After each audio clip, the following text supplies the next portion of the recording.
Welcome to Hardly, where books turn into 3 stories, refreshing your knowledge in minutes. Today, we study together the book, Our Biggest Fight, Reclaiming Liberty, Humanity, and Dignity in the Digital Age, by Frank H. McCourt, Jr., in which we probe into the battle for digital autonomy against big tech's control, reimagining an internet that respects human rights and dignity. Frank H. McCourt, Jr., is the executive chairman of McCourt Global, a private family enterprise working across the real estate, sports, technology, media, and capital investment industries. Don't go away. Hardly the editor will be right back with the story.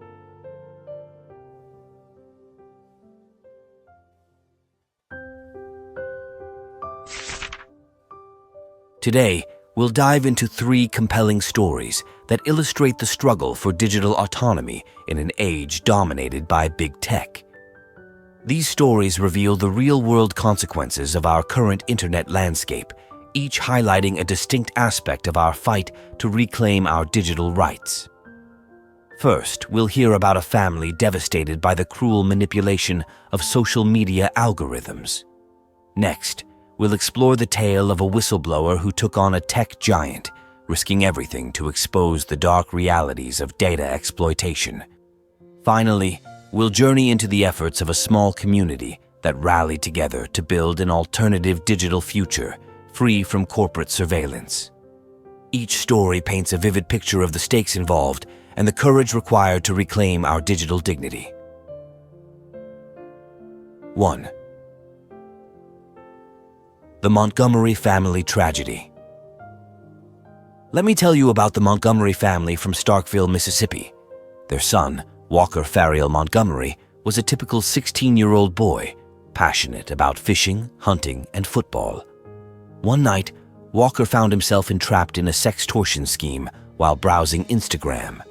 An account posing as a pretty girl, seemingly connected through mutual friends, reached out to him. Flattered by the attention, Walker engaged, only to realize too late that he was being manipulated. After a brief video chat, the scammer demanded $1,000, threatening to send a compromising video to all of Walker's contacts if he didn't comply. Desperate and terrified, Walker felt he had no way out. He went to his father's safe, retrieved a handgun, and took his own life. The family's devastation was immense. "We're going to destroy you if you don't give us the money," the scammer had said. The psychological torture Walker endured in those few hours, alone and terrified, was too much for him to bear. His father, Brian Montgomery, turned his grief into action. He joined forces with other parents who had lost children to online exploitation, pushing for legislative change through the Kids Online Safety Act. This tragic event is a stark reminder of how the digital landscape can be manipulated to exploit our vulnerabilities, especially those of young, impressionable minds. The Montgomery family's experience underscores the urgent need for an internet that safeguards human dignity rather than preys upon it. 2. The whistleblower's sacrifice. Then there's the story of Julia Michaels, a former data analyst at one of the world's largest social media companies. Julia had always been a believer in the positive potential of technology, but during her time at the company, she discovered unsettling truths. She noticed patterns. Algorithms were being fine-tuned not to connect people meaningfully, but to provoke and engage them through outrage and sensationalism. The more divisive and inflammatory the content, the longer users stayed online, the more ads they consumed, and the higher the profits soared. One particular incident that pushed Julia to the brink involved an internal report she stumbled upon. It showed that teenagers were more likely to engage with content that made them feel inadequate or anxious. The algorithm had been subtly optimized to serve up such content more frequently to this vulnerable demographic. The report's conclusion was chilling. This approach has proven effective in driving engagement among teen users, a key growth segment. This was not just about unethical business practices. It was about exploiting the mental health of young people for profit. Torn by her conscience, Julia decided to blow the whistle. She compiled evidence, including the damning report, and leaked it to a journalist. She knew she was risking her career, her reputation, and even her personal safety. The fallout was immediate. She was fired, blacklisted in her industry, and faced a slew of legal threats from her former employer. But she also ignited a global conversation about the ethics of social media algorithms and the need for transparency in how these powerful tools are designed and deployed. Julia's sacrifice revealed the lengths to which tech giants would go to maintain their grip on our data and our minds, all while presenting a facade of social good. 3. The community that fought back. The last story takes us to a small town in Vermont, where a group of residents decided they had had enough of big tech surveillance. Fed up with being treated as mere data points, this tight-knit community decided to take matters into their own hands. Led by a local librarian, a software engineer, and a retired teacher, they launched an initiative to build a new digital platform, one that prioritized privacy, transparency, and community values over profits and surveillance. This initiative wasn't just about creating an alternative to Facebook or Google. It was about redefining what the internet could be. They called it the Commons, a digital space designed to foster genuine human connection, where data was not mined or sold, and where users had full control over their information. The Commons operated on a cooperative model. Every user was a stakeholder, every decision was made democratically, and profits were reinvested into the community or used to improve the platform. It wasn't long before the project gained national attention. Tech experts and digital rights activists alike hailed the Commons as a bold experiment in reclaiming digital autonomy. But the journey wasn't without its challenges. Big tech didn't like what they were seeing. Offers to buy the platform were politely declined. Then came the threats, lawsuits, smear campaigns, and even cyber attacks. But the community stood firm. "We wanted to create something that serves us, not controls us," the librarian said in an interview.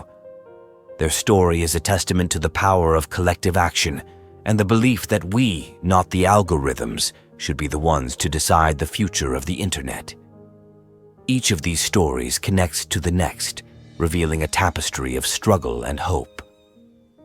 The Montgomery family's tragedy leads us to understand the darker sides of algorithmic manipulation, which is further exposed by Julia Michaels's brave decision to reveal the truth from within.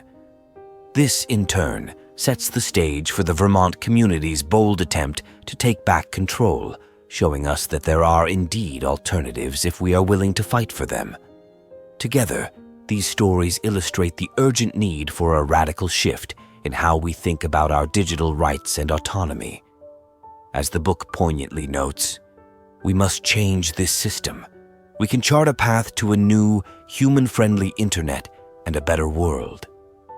It's clear that our current internet landscape, dominated by profit-driven motives, has profound consequences for our personal agency, mental health, and societal well-being.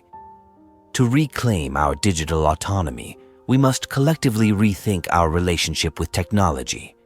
This involves demanding more transparent practices from tech companies, advocating for stronger data privacy laws, and supporting the development of alternative digital platforms that respect user rights.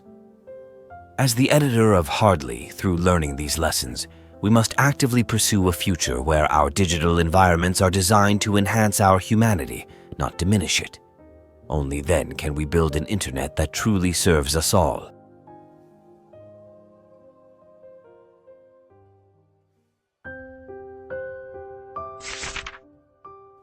In revisiting our exploration of the battle for digital autonomy against big tech's control, it becomes clear that the internet has evolved in ways that challenge our rights and dignity as individuals.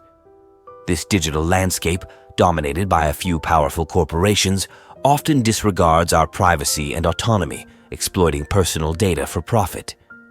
The stories we've shared, the tragic consequences of social media manipulation, the whistleblower's brave stance against unethical practices, and the community's collective effort to reclaim their digital space, all highlight the urgent need for a more humane internet. One final story illustrates this point further.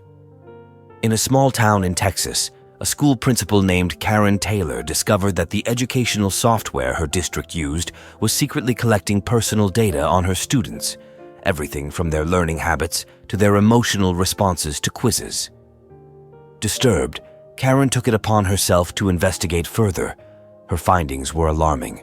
The data was being sold to third-party companies who then targeted the children with personalized ads.